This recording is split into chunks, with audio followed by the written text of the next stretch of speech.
discuss about the directive principle of the state policy, and we are discussing the sections that is related to DPSP, section 36 to section 45, the DPSP under the Indian Constitution. I have already explained you that what DPSP mean to, what is the major intent of the DPSP, what is major criteria of the DPSP. Today we are going to discuss two more important things, the criticism and the utility of the DPSP. If I'm coming to the point that the criticism of the DPSP, the first criticism that comes, that is the DPSP has no particular legal force. तो पहले हम समझते हैं कि criticism हम किसको बोलते हैं। जैसे कि आप कोई अच्छा काम करते हो या फिर आप कोई भी एक स्टेप लेते हो, आप एक घर बनवाते हो, ओके। तो जब हमने एक घर बनवाते हैं तभी कुछ लोग होते हैं जो हमारा तारीफ करते हैं, बोलते हैं कि यार घर तो बहुत अच्छा बना है। कुछ लोग होते हैं जो कि क्रिटिसाइज करते हैं कि ये चीज ज्यादा अच्छा हो सकता था, वो चीज ज्यादा अच्छा हो सकता था। Some people who still choose to criticize, to complain, right? तो अगर हम directive principle of the state policy के बारे में बात करें तो डीपीएसपी का क्रिटिसिज्म क्या हो सकता है, क्या नेगेटिव पॉइंट हो सकता है डीपीएसपी का। पहला पॉइंट, नो लीगल एनफोर्सेबिलिटी। इसका मतलब क्या होता है? इसका मतलब ये होता है कि डीपीएसपी का कोई लीगल एनफोर्समेंट नहीं है। ऑलरेडी मैंने आप लोगों को ये बता चुकी हूँ, we have already discussed it that DPSP को लेकर आप कोर्ट में नहीं जा सकते। You can not file a complaint against anyone on the ground of the DPSP in the court of law. आप कोर्ट में डीपीएसपी को लेकर आर्गुमेंट करने खड़ा नहीं हो सकते, because the DPSP under the Indian constitution it is suggestive in nature, it is not legally enforceable. यहाँ पे जो कुछ भी चीजें दिया गया है, यहाँ पे स्टेट को सजेस्ट किया गया है कि ये चीज होना चाहिए, वो चीज होना चाहिए, ये चीज करना अच्छा है, ये चीज का इम्प्लीमेंटेशन करना सही रहेगा। बट उस चीज को लेकर कोई कोर्ट में किसी के अगेंस्ट क्यों नहीं कर सकता, because principles of the DPSP not legally enforceable in nature. Here then coming to the next point, illogically arrange. DPSP पे हमारा जो भी प्रावधान है उसका कोई लॉजिकली या फिर कोई सीरियली उसका अरेंजमेंट नहीं हुआ है, किसी के साथ भी किसी को जोड़े दिए हैं। जैसे कि freedom at the work place के साथ मैटरनिटी लीव को कहीं पे भी उसका कोई सर्टेनिटी नहीं था, क्योंकि जिस टाइम पे हमारा कॉन्स्टिट्यूशन मेकर्स ने डीपीएसपी बनाए थे, उन लोगों ने डीपीएसपी का इम्प्लीमेंटेशन फ्यूचर में आगे होगा इसको सोच कर ही the certain rule. Sorry, I think there is a network issue from my side. Okay. Third point, it leads to the constitutional conflict. आप पूछ सकते हैं कि how does DPSP leads to the constitutional conflict? Simple सी बात है। आप देखिए, जब हम फंडामेंटल राइट के बारे में अंडरस्टैंड किए थे, डिस्कस किए थे, तो हमने पढ़ा था right to education, right to religion, right to freedom, right to life and personal liberty. हमने ये सब के बारे में पढ़ा था। ओके, तो हमने ये पढ़ा था कि अगर कोई भी बंदा या किसी ने भी ऐसा कोई लॉ लाता है जो कि आपका फंडामेंटल राइट को वायोलेट करता है, तो that is implicable in the court of law.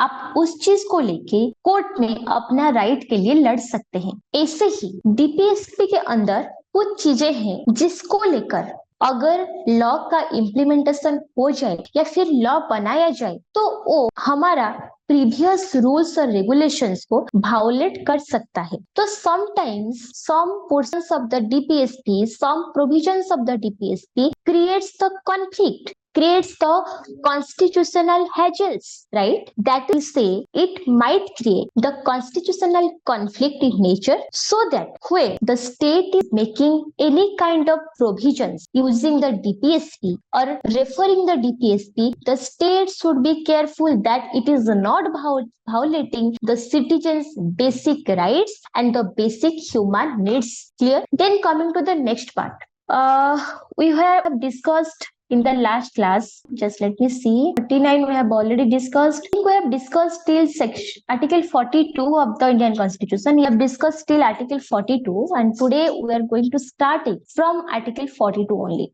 Okay, and I think you guys must have remembered I have told you three basic principles of the DPSP. One is the socialistic principle, second is the Gandhian principle, and third is liberal principle. इसके बारे में मैंने आपको बताया था in the last class. तो चलिए आगे बढ़ते हैं in the today's class. So when we are coming to the Article 42 of the Indian Constitution, it speaks that the states shall make provisions for the just and human conditions for the work and for the maternity relief. चलिए इसके बारे में बात करते हैं. Just and human conditions of the work. ये चीज मैंने आप लोगों को समझाया था कि जब स्टेट कोई भी इंस्टीट्यूशंस को अप्रूवल देता है तो वहां पे स्टेट को इस चीज का इंश्योरिटी देना चाहिए कि उस इंस्टीट्यूशंस पे जो भी स्टाफ काम कर रहे हैं, मैटर नहीं करता वो किस टाइप का इंस्टीट्यूशन हो, वो कोई बड़ा कंपनी हो सकता है, वो कोई होटल हो सकता है, या फिर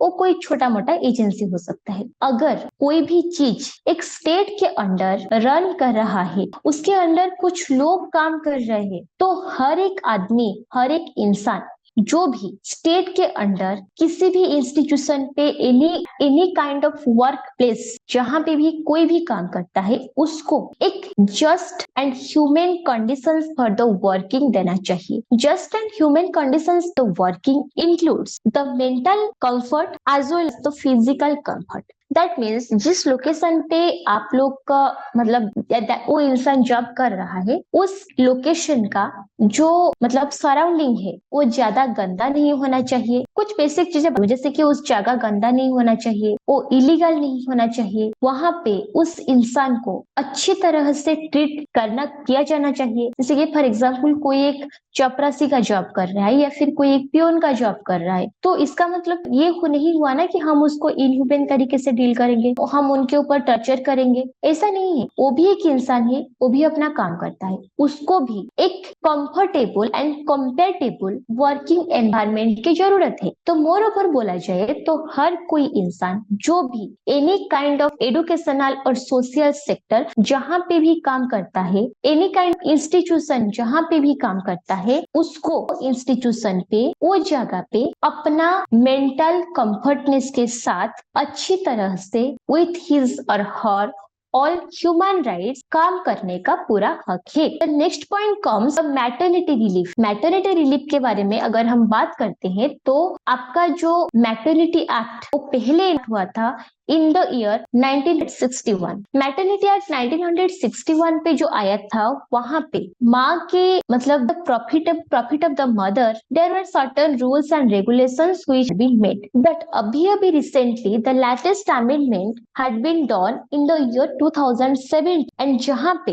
ये बोला गया है कि हर एक माँ को अपना प्रेगनेंसी के टाइम 26 वीक्स का छुट्टी मिलनी बहुत जरूरी है. कितना याद रख लीजिए, 26 vacation should be approved to a mother during her pregnancy. ये 26 वीक्स की जो वैकेशन है ना, that should be the paid vacation, unpaid नहीं होना चाहिए. 26 वीक के बाद अगर माँ को लगता है कि उसका वैकेशन का पीरियड थोड़ा ज्यादा लंबा होना चाहिए या फिर वो उसी वैकेशन को एक्सटेंड करना चाहती है, तो वैकेशन एक्सटेंड करवा जा सकता है, and that through with the half salary और no salary. That depends on the description of the company. इसका मतलब maternity rule 2023, the maternity law which has been amended in the year 2017, उसके हिसाब से अगर एक लेडी प्रेग्नेंट है तो उसको 26 वीक्स का मैटरनिटी लीव मिलना बहुत जरूरी होता है. 26 वीक्स का मैटरनिटी लीव के बाद अगर उसका लीव पीरियड ज्यादा एक्सटेंड होना जरूरी होता है या फिर if the leave period need to be extended, that can be unpaid और हाफ पेड और fully paid. That is the complete description of the company. Clear? And for example एक माँ का 9 महीने पे यूजुअली बच्चा कैरी करता है. फर्स्ट प्रेगनेंसी में उसी को 26 वीक का छुट्टी मिल गई. तभी उसी के बाद उसका सेकेंड प्रेगनेंसी हुआ, तो सेकेंड प्रेगनेंसी में कितना छुट्टी मिलनी चाहिए? 3 महीने का छुट्टी मिलनी चाहिए during the second pregnancy. That 3 months vacation should be fully paid. Then coming to the Third point, the states are is now let's come to the come to the Article 43 of the Indian Constitution.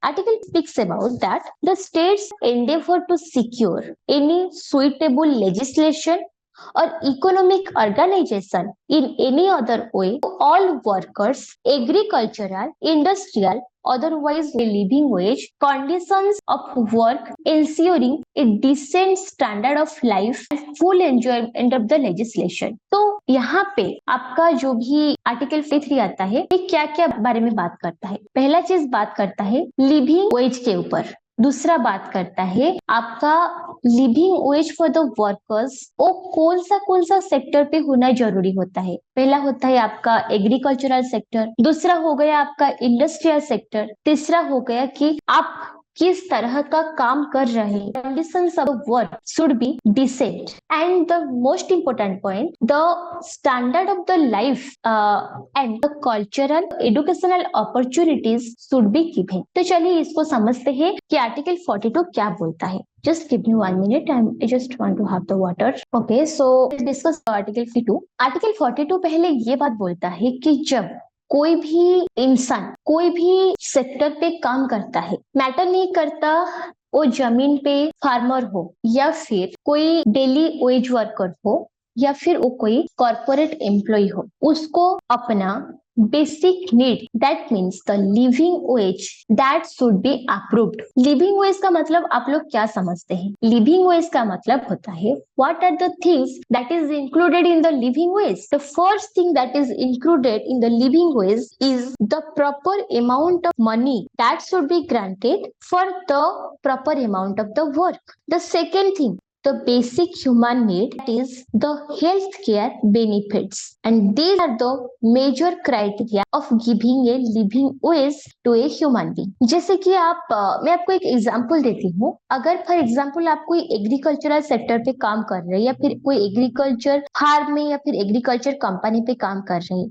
तो वहां पे अगर हम living के बारे में बात करें तो आपको कंपनी की तरफ से महीने का कुछ ना कुछ पैसा तो मिल ही रहा होगा। फॉर एग्जाम्पल किसी को 10,000 मिलता है, किसी को 12,000 मिलता है, किसी को 15,000 मिलता है, किसी को 1 लाख तक भी मिलता है। बट आप लोगों ने ये चीज बहुत अच्छे से मार्क किया होगा कि आजकल आप किसी भी कॉर्पोरेट सेक्टर पे काम करने चले जाइए, वहां पे आपका एक चीज बहुत जरूरी होता है एंड मैंडेटोरीली कंपनी को वो चीज आपको देना पड़ता है एंड वो होता है आपका health care benefit, that means your health card और इज हेल्थ इंश्योरेंस। तो आप पूछ सकते हैं कि हर एक कंपनी जब कोई भी एम्प्लॉय को हायर करता है वो हेल्थ कार्ड या फिर हेल्थ इंश्योरेंस क्यों इशू करवाता है? क्योंकि that comes under the DPSP, which speaks that every employee, whoever is working any sector, that might be a corporate sector, that might be agricultural sector,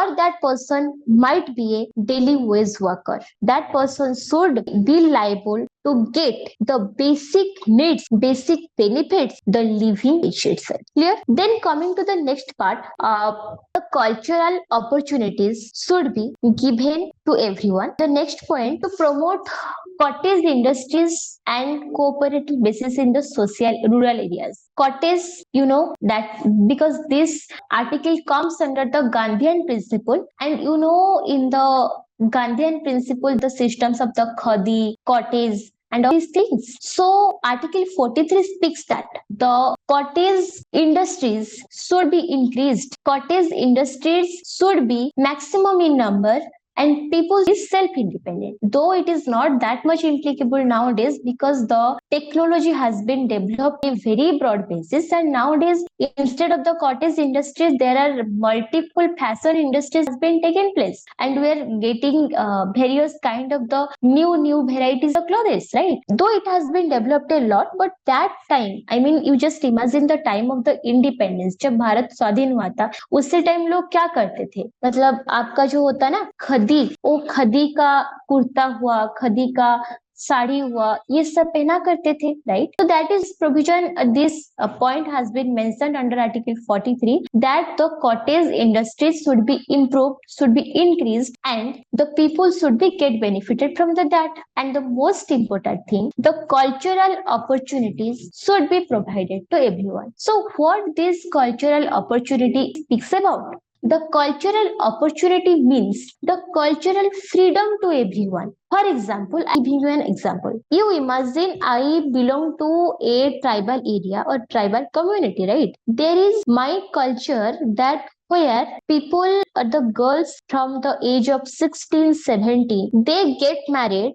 for 15 or 16 or 17, okay? And the child marriage system is very strong according to their cultural beliefs. So if it is so, they are free to carry forward their cultural beliefs because it is their basic rights, it is their basic needs, it is the culture, the regulation, the rule of their locality. So they have the cultural opportunity, they have the opportunity to continue their tradition, their belief, their culture as the way they used to do. But if I talk about my, for example, I belong to Delhi. In my location, people are just getting married according to their comfort, and I am 25 and I am not still got married. This is my personal choice. As I am a Hindu, I am following my own culture, I am following my own tradition, I am following my own rules, and I have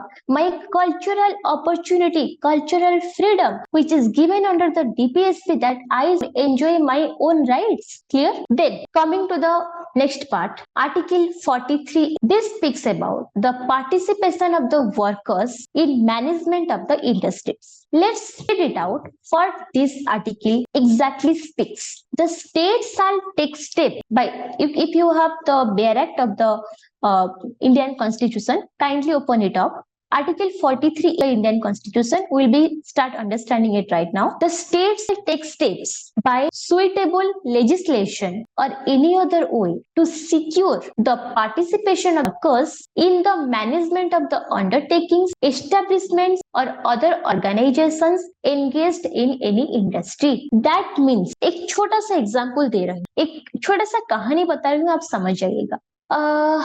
मान लीजिए बिहार पे एक नया सा industry का open हो रहा है। वो जो इंडस्ट्री ओपन हो रहा है क्लॉथिंग इंडस्ट्री, जहाँ पे कपड़ों का मतलब नया नया डिजाइन का कपड़े, नया नया डिजाइन का ड्रेसेस बनवाया जाता है। ओके, तो वहां पे क्या हुआ, इंडस्ट्री का ओपन हो गया। इंडस्ट्री का ओपन होने के बाद उन्होंने कुछ वर्कर्स को भी अपॉइंट कर लिया, या फिर कुछ वर्कर्स को भी उन लोगों ने पैसा देके हायर कर लिया कि आप लोगों का इतना महीने का सैलरी है, आप आइए यहाँ पे काम कीजिए। The people started working over there, right? But the question comes, आप एक बात, उन वर्कर ने अपना काम करते रहे, कंपनी का दूसरा अफेयर्स पे, दूसरा मैटर में वर्कर लोगों ने कभी इन्वॉल्वमेंट हुए ही नहीं। तो एज ए रिजल्ट क्या हुआ कि कंपनी अपने हिसाब से कुछ ऐसा कपड़ा बनाता रहा जो कि बिहार के लोकल लोगों को पसंद नहीं आया, तो वहां पे कंपनी लॉस में डूब गया। सिंपल सी बात है। फॉर एग्जाम्पल, आपको एक एग्जाम्पल मान के चलिए, अगर बिहार के लोगों को अपने लोकेलिटी में सलवार कमीज पहनना पसंद है या फिर साड़ी पहनना पसंद है, अगर कंपनी वहां पे आके हॉट पैंट या फिर क्रॉप टॉप बनाने का शुरू करे या फिर modern kind of fancy dresses sale करना शुरू करे, तो वहां पे क्या उस चीज का ज्यादा सेल हो पाएगा? बिल्कुल नहीं होगा। अगर एक एरिया का लोग उस तरह का कपड़े यूज करते ही नहीं है, तो उनका नीड के हिसाब से अगर कंपनी उनको वो तरह का चीजें प्रोवाइड नहीं कर रहा है, they are not going to buy it and the company is going to face a major loss, right? So coming to the point, यहाँ पे मैं क्या बोलना चाहती हूँ, अगर जो वर्कर्स, तो local workers whoever has been appointed or the management committee, अगर उनका ओपिनियन कंपनी ले लिया होता तो कंपनी को पता चल चुका होता कि यहाँ पे जो लोकेलिटी है उनका चॉइस क्या है। तो अगर हम कपड़ा बनवा रहे हैं तो उनका चॉइस के हिसाब से हम बनाएंगे। हम छोटे कपड़े नहीं बनवाएंगे, हम साड़ी सलवार बनाएंगे। अगर साड़ी सलवार बनाते हैं तो लोगों का नीड पूरा भी हो जाएगा एंड लोगों का भी और हमारा भी सेल बढ़ जाएगा। Direct from the two sides, लोगों का बेनिफिट हुआ, उनको अपना कपड़ा मिल गया और हमको बेनिफिट हुआ, हमें अपना पैसा मिल गया। तो अगर कंपनी किसी से भी कुछ सजेशन या फिर कोई भी रिकमेंडेशन ना लेके अपने मनमानी करके कुछ भी करता रहेगा, क्या उसका बिजनेस सक्सेसफुल हो पाएगा? नहीं हो पाएगा। And for that reason understand that according to section 43A the state ऐसा लॉ बनाना चाहिए या फिर the states be concern to make the laws which the industries, जो कि भी कोई भी कंपनी का, कोई भी सेक्टर का, कोई भी ऑर्गेनाइजेशन का अफेयर्स को डील करता है एंड वो डील मैनेजमेंट वो डील इस तरीके से करना चाहिए कि कंपनी का गवर्नेंस पे, कंपनी का मैनेजमेंट पे, एस्टेब्लिशमेंट पे एंड एक्टिविटीज पे द वर्कर्स, जो लोग वहां पे काम करते हैं, उन लोगों का भी योगदान होना चाहिए। दैट मीन्स कंपनी वर्कर्स के अप्रूवल के बिना या फिर अपना कोर मेंबर को बिना बताए मोनोपोली अप्लाई करके अपना मनमानी करके कुछ भी रैंडम स्टेप लेने के लिए परमिसेबल नहीं है। That is explain under article 43A of the Indian constitution. In short, जब एक कंपनी काम कर रहा है, फंक्शन कर रहा है, it should be unity in diversity. That means भले ही कंपनी में वर्कर होंगे, करोड़ों वर्कर होंगे, 2 करोड़ वर्कर होंगे, ये फर्क नहीं पड़ता। अगर कंपनी कुछ भी सजेशन ले रहा है, कंपनी का मैनेजमेंट पे कुछ भी दिक्कत आ रहा है या फिर कंपनी का हर एक प्रोसीजर, उसका हर एक एम्प्लॉई एंड हर एक वर्कर को पता होना बहुत जरूरी होता है। The employees, the workers should be active part of management affairs of the company. Simple, अगर फॉर एग्जाम्पल आप एक सिंपल सी बात देखिए, आप जिस घर पे रहते हैं, राइट, आप अपने घर पे अपना घर का मैटर में दिमाग घुसाते हैं कि नहीं घुसाते हैं? भले ही आप फैमिली में सबसे छोटे हैं, आप फैमिली के लिए कुछ कर नहीं पाते, मम्मी पापा के पास बैठ के आप अपना मतामत तो रख सकते हैं कि नहीं ऐसा करना सही होगा, वैसा करना गलत होगा। अगर घर पे कोई आपको कुछ भी ना पूछे, अपना डिसीजन घर का जो बड़े हैं वो आपको ना पूछे आपके लिए भी डिसीजन ले लेंगे, तो आपको क्या अच्छा लगेगा? बिल्कुल नहीं लगेगा। आप भी ये बोलेंगे कि आप ये डिसीजन लेने से पहले हमको एक बार पूछ तो लेते। बोलते हैं कि नहीं बोलते हैं? एग्जैक्टली द सेम वे, जब एक कंपनी ओपन हो रहा है, कंपनी अपना एक्टिविटी कैरी कर रहा है, तो कंपनी को भी पूरा का पूरा हक होता है अपना एम्प्लॉय से उनका ओपिनियन लेके कुछ भी नया स्टेप आगे लेने का। That means for taking any managerial steps or to manage internal affairs as well as the management of the company, the state should make the certain laws for this, so that the workers of the company can be the active part of the management of the company, help the company to take the decisions which will be beneficiary for the welfare of the public. Clear? Sorry guys, I'm just dropping, and again actually I'm just having little throat pain, that's why without water I'm just to continue for a long time. Okay, so coming to next part, Article 44 of the Indian Constitution, it speaks the states endeavor to secure the citizens uniform civil code throughout the territory of the India. Now comes the very interesting and very conflicting portion which is a highlight news right now. आप लोगों को uniform civil code के बारे में क्या पता है? चलिए मुझे बताइए, what is uniform civil code? Anyone want to answer? एक कुछ तो आइडिया होगा, आप लोगों को पता होगा ना कि यूनिफॉर्म सिविल कोड क्या है, या फिर सिविल कोड का क्या मतलब होता है, यूनिफॉर्म सिविल कोड क्या इंडिकेट करता है, कुछ भी। Anyone wants to speak? Please drop a message in the chat box or just unmute yourself and speak. I'm here.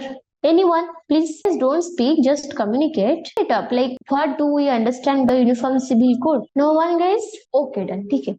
Uniform Civil Codes means the one and uniform law for everyone. This is the very interesting as well as the conflicting topic nowadays. How is it? Let me explain. जैसे कि if you are a Hindu, you have the Hindu Marriage Act, Hindu Succession Act. If you're a Muslim, you have the Muslim law. If you are a Christian, there is Christian Act. There is the Indian Succession Act and so on, right? यहाँ पे हमारा India जब independence हुआ था, after independence, this was scene like all the religions were not ready to accept one law. They were ready to continue according to their own beliefs. जैसे कि हमारे अगर आप लोगों ने हिंदू मैरिज एक्ट के हिसाब से देखेंगे तो Indian succession and Hindu marriage act में कुछ ज्यादा फर्क है नहीं. Special marriage act and Hindu marriage act के अंदर कोई ज्यादा फर्क है नहीं. जैसे कि स्पेशल मैरिज एक्ट के अंदर ये बोला गया है कि अगर पति पत्नी का डिवोर्स हो जाता है तो डिवोर्स के बाद पति का फर्ज रहता है पत्नी को मंथली अलाउंस पे करने की, राइट. बट आप अगर हिंदू मैरिज एक्ट में जाएंगे वहां पे भी तो सेम चीज बोला गया है. जब तक पत्नी का दूसरी शादी ना हो जाए तब तक पति पत्नी को मंथली मेंटेनेंस देने का रूल है. अगर उसका कोई बच्चा है तो बच्चा का भी खर्चा उसके बाप को उठाना चाहिए जब तक पत्नी दूसरी शादी ना कर लेती. क्लियर. बट अगर हम मुस्लिम मैरिज एक्ट की बात करें तो उनका वन टाइम पेमेंट का सिस्टम है. उनके सिस्टम के हिसाब से हर महीने पति अपने पति को पैसा नहीं देता. उनको डिवोर्स के बाद वन टाइम में एक मोटी रकम का पैसा दिया जाता है, राइट. तो ये होता है उनका वन टाइम सेटलमेंट सिस्टम जो कि हिंदू लॉ में थोड़ा सा अलग है. तो ऐसे ही देखा जाए तो मुस्लिम पे एक से ज्यादा 4 से कम मैरिज करने को परमिशन है. मतलब if there is a Muslim man he can marry maximum 4 women. Okay. But अगर हम हिंदू के बारे में बात करते हैं तो हमारे यहाँ पे आप सिर्फ एक शादी कर सकते हो. अगर एक को छोड़ के दूसरा शादी कर रहे हो तो अगर आपका पहला पत्नी जिंदा है वो आपके लाइफ में एग्जिस्ट कर रही है तो आपका दूसरी शादी को इनवैलिड माना जाएगा और second married will be invalid in nature. उसको आप लीगली एक्सेप्ट नहीं कर सकते हो. The second marriage is unsuccessful until and unless first wife is still on the picture. Clear? But अगर सिविल कोड के बारे में बात करें ना तो it speaks about the law जहाँ पे हिंदू के लिए, मुस्लिम के लिए, क्रिश्चियन के लिए सेपरेट एक्ट नहीं होगा. सबके लिए एक लॉ होगा. Everyone is same under one law. यहाँ पे रिलीजन के बेसिस पे हम विक्टिम कार्ड नहीं खेल पाएंगे. हम सारे रिलीजन के लोगों को अपने अपने लॉ के हिसाब से नहीं कि एक लॉ के हिसाब से डील करेंगे. बट आप लोगों को पता है इंडिया इज सेकुलर कंट्री. यहाँ पे हिंदू, मुस्लिम, क्रिश्चियन, सिख, जैन हर तरह के लोग रहते हैं. तो क्या आपको लगता है उन लोगों ने इस बात का परमिशन दे देंगे कि नहीं हम एग्री है अपने लॉ को छोड़ के ऐसा एक लॉ को एक्सेप्ट करने की जो कि हर रिलीजन को इक्वली ट्रीट कर रहा हो? क्योंकि उनको अपने कंफर्ट के हिसाब से जो भी लॉ बनाया गया है उनका कंफर्ट के हिसाब से बनाया गया है. अगर उन लोगों ने यूनिफॉर्म सिविल कोड के लॉ को एक्सेप्ट कर लिया तो उनको भी कहीं ना कुछ पॉइंट पे कॉम्प्रोमाइज करना पड़ेगा. जो कॉम्प्रोमाइज करने के लिए वो लोग तैयार नहीं है. इसीलिए आज तक जितना भी गवर्नमेंट आया है, वो कांग्रेस गवर्नमेंट आया हो, बीजेपी गवर्नमेंट आया हो, हर कोई यूनिफॉर्म सिविल कोड लाने का बहुत कोशिश की है. बट जब भी ये कोशिश हुआ है उसी टाइम दंगा हो गया है, हंगामा हो गया है, स्ट्राइक हो गया है, मारपीट तक बात चला गया है. That means people, the majority of the people are not ready to accept the uniform code. This is the very conflicting part still on the point. And Modi government even tried to bring the uniform civil code, but अभी तक भी Modi government uniform civil code लाने के लिए successful नहीं रह पाया. But it is still trying. Still ये कोशिश जारी है. पता नहीं यूनिफॉर्म सिविल कोड कब आ पाएगा भी नहीं, बट देखते हैं क्या होता है. तो याद रखिए आर्टिकल 4 के अंडर द इंडियन कॉन्स्टिट्यूशन, हमारा कॉन्स्टिट्यूशन भी सजेस्ट किया है कि हर किसी के लिए यूनिफॉर्म सिविल कोड हो जाना चाहिए। हिंदू, मुस्लिम, सिख, जैन हर किसी को एक लॉ के हिसाब से ट्रीट करना चाहिए। तो ये कितना दूर इम्प्लीमेंट होगा, पब्लिक इसको कितना सपोर्ट करेगा, ये तो बात की बात है। हमारा काम है तो पढ़ना, हमने तो पढ़ लिया। चलिए हम अब आगे बढ़ते हैं। Now the point, article 45 of the Indian constitution. Article 45 of Indian constitution speaks that the provision of the free and compulsory education for the children. क्या हो तब को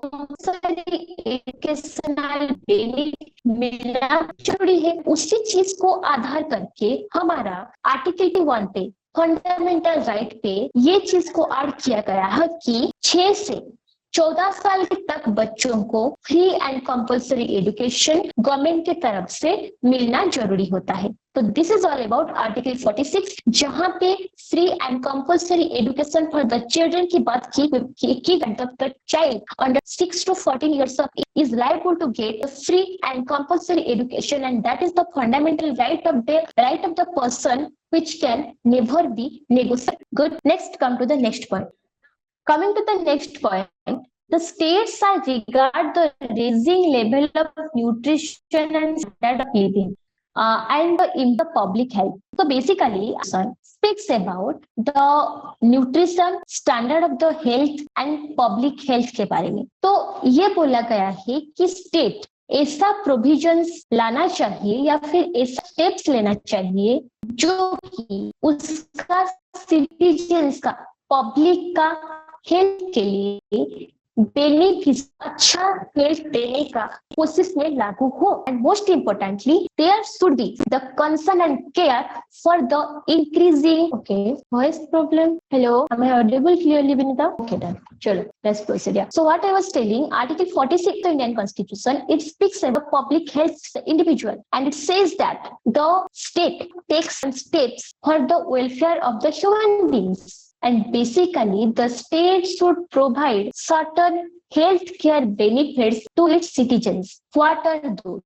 The free medicine and the free knowledge, free health camps. There are also the provision has already been implemented. I'm just giving you certain examples and will be coming further. See, जैसे कि you must have seen कि आप लोगों के school पे और college पे बच्चों को जो 6 से 14 साल के अंदर जो गवर्नमेंट स्कूल होता है तो बच्चों को खाना मिलता है, अंडा मिलता है और उनको दूसरा सोया वगैरह ये सब भी खाने को मिलता है। तो अगर हम इसकी बात करें, but the kids under the age up to 14 are given the nutritious food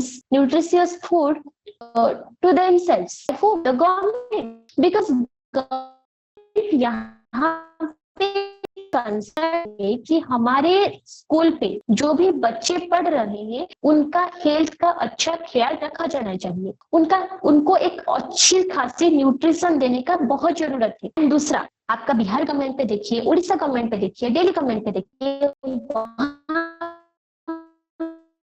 आप कोई भी मेडिकल को चले जाइए, वहां पे आपका एक मेडिसिन स्टोर होता है जो कि आपको जो बेसिक मेडिसिन होता है ना वो फ्री में सिनारिस्ट देख लीजिए, ORS हुआ, ये सारी चीजों ना अगर आप गवर्नमेंट मेडिकल जाते हैं तो यहाँ पे जो लोगों को फ्री में medicine benefit, yes, this also comes under article 47 Indian constitution which speaks about the standard to improve the public health care benefits. Clear? Then coming to the next point, we are discussing about the public health. Public health के बारे में और थोड़ा सा बात करते हैं, जैसे कि आप लोगों का तबियत का ध्यान रखने के लिए there are many eye care camps, health care camps, जहाँ पे आपका फुल बॉडी चेकअप किया जाता है। Also the blood donation camps, isn't it? So these all activities by the government or the government approved organizations for the public health only, welfare of the public only. Clear?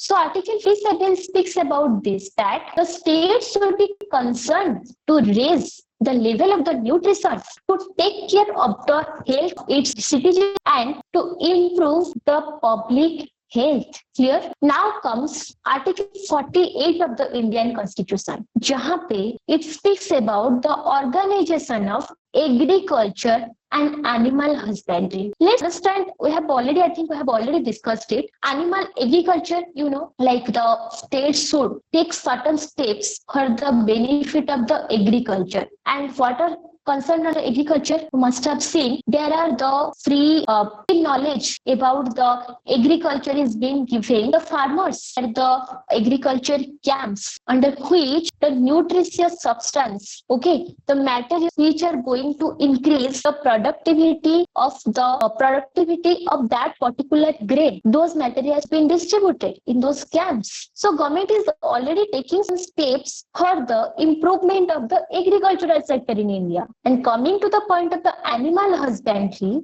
जैसे कि preserving, improving the new breeds and taking care of the cows and the capes, kind of any other kind of animals and for their protection. तो ये क्या होता है, इसको थोड़ा समझते हैं. Animal husbandry में आपको ये पता होगा कि there are also the farms which is just keeping the cows together. गौशाला, जिसको हम बोलते हैं गौशाला, वहां पे सिर्फ गाय रहते हैं. कहाँ पे हम जो मतलब जहाँ पे you must have seen there are kind of जहाँ पे हर्स को रखा जाता है, घोड़े को रखा जाता है. ओके, तो there are different kind of organisations और different kind of institutions who are just making this kind of animal husbandry. तो उस एनिमल हस्बेंड्री में कैसे नया तरह का इम्प्रूव्ड ब्रीड का प्रोडक्शन किया जा सकता है और जो एनिमल उस एनिमल हस्बेंड्री में रह रहे उनको कैसे प्रॉपर खाना मिलना चाहिए, उनको प्रॉपर केयर मिलना चाहिए, उनको प्रॉपर मेडिसिन मिलना चाहिए, उनका प्रॉपर डेवलपमेंट होना चाहिए. The responsibility of the state to take certain steps for the development of the and it's for their welfare benefits. Clear? Next comes Article 8. And Article 48A speaks about the protection and improvement of environment and to protect the wildlife and protect the forest. I think we are not to discuss it in a very broader sense. We have already discussed it. A very common topic nowadays, like protect the environment, परिवेश को बचाओ, परिवेश air pollution को कमाओ, save the wildlife, save the forest, and there is also the Forest Act, there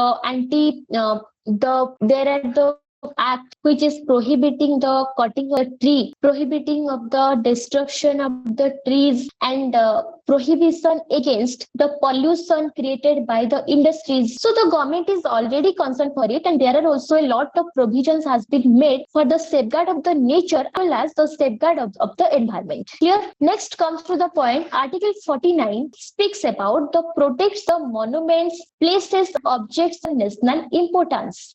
तो चलिए इसको थोड़ा सा समझते हैं. Protection of the monuments and places and objects of the national importance. जैसे कि हम दिल्ली पे ताजमहल का बात करते हैं. आप दिल्ली का ताजमहल देखिए, कुतुब मीनार देखिए, उड़ीसा का पुरी जगन्नाथ मंदिर देखिए, कोणार्क मंदिर देखिए. आप हमारा जो भी स्टाइल हेरिटेज जगह को चले जाइए, वहां पे आप देखते हैं कि कुछ मॉन्यूमेंट्स है, कुछ मूर्तियां हैं, कुछ जगह, तो वही कल्चरल इंपोर्टेंस को सेफ रखने के लिए this is the duty of the state, this is the duty of the government which work for the protection of the monument places which carries the national importance. Article 50 speaks about separation of the judiciary from the executive, जिसके बारे में हमने already बात कर चुके थे. Already instructed you that this provision has already been implemented. A suggestion given by the DPSP is already on work.